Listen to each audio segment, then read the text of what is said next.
minute. Let's look at the Mayflower Compact. We whose names are underwritten, he said, having undertaken a voyage to plant the first colony. Well, let's examine that for a second. Is that really what the Mayflower Compact says? We whose names are underwritten, having undertaken a voyage to plant the first colony. That's similar to what you will probably find in a schoolhouse today. But something has been deleted from it. Let's look at it. In the name of God, amen. We whose names are underwritten, having undertaken for the glory of God and the advancement of the Christian faith, a voyage to plant the first colony. What's missing? God. God is missing. And their purpose for coming is missing. Why did they come? For the glory of God, the advancement of the Christian faith. Now, does it matter if you just simply take a few words out of history? Are you really rewriting it? You're just leaving a few things out.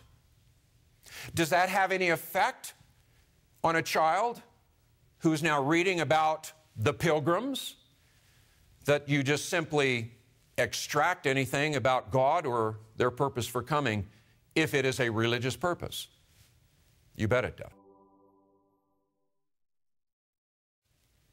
What a glorious thing it is to get caught up in the glory of God's larger story. You may be familiar with the Pilgrims. This is one of my favorite paintings. It's called The Return of the Mayflower.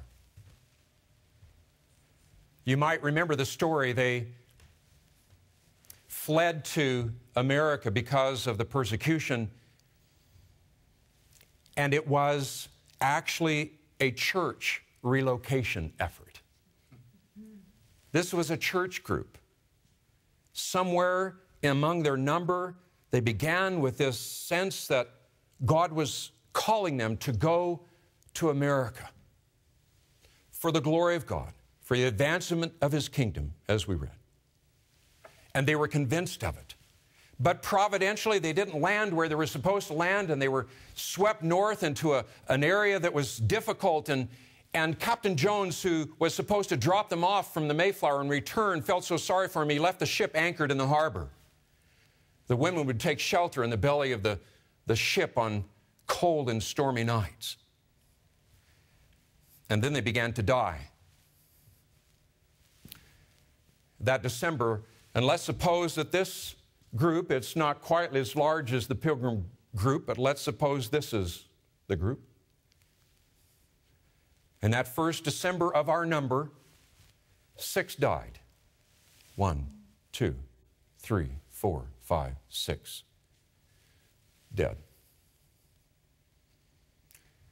The next month, more died. 1, 2, 3, 4, 5, 6, 7, 8, 9. Gone. By early that spring, there were 47 graves up on the hill. The captain came to them and pleaded with them to return. He says, look, you're dying. You're all going to die here. I think we have just enough provisions we can make it back. You must return with me. Not one of them returned. Why? Because they were convinced this was God's call. Bradford wrote of them, he said, these things did not dismay them, though they did sometimes trouble them, for their desires were set on the ways of God and to enjoy His ordinances. But they rested on His providence, and they knew whom they had believed.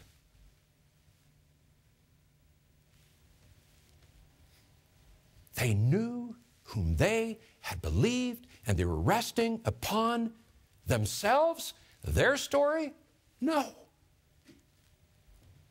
Bradford wrote, last and not least, they, the Pilgrims, cherished a great hope and inward zeal of laying good foundations, or at least of making some way towards it, for the propagation and advance of the gospel of the kingdom of Christ in the remote parts of the world, even though they should be but stepping stones to others in the performance of so great a work.